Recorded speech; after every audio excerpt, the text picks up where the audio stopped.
Today we're speaking about how businesses and governments can deliver on the promise of climate action.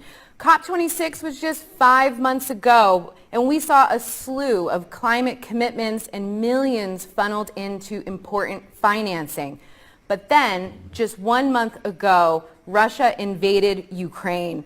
The war is already a humanitarian disaster, and in addition to the human cost, leaders around the world are warning that the stakes are high when it comes to the next stages of the energy transition. I'm not, at least historically, a sort of climate warrior. My own background is banking. We managed to get 90% of the global economy committed to net zero. And just in terms of businesses, what I would say is that, please walk the walk, right? You're making commitments. Make sure you deliver on them. Work with your suppliers and actually give the message to governments around the world that business is willing to lead. And frankly, if business is saying that to governments, you're going to get much more progress with governments also then deciding that business is behind them in this green growth agenda.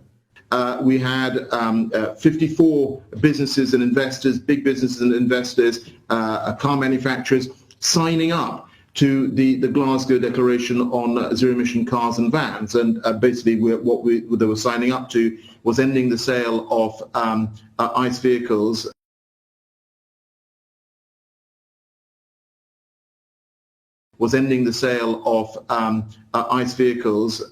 In 2035 in the big leading markets and 2040 in other markets. But I think one of the biggest announcements from business was the Glasgow Financial Alliance for Net Zero. So $130 trillion of assets signing up to go to net zero by 2050.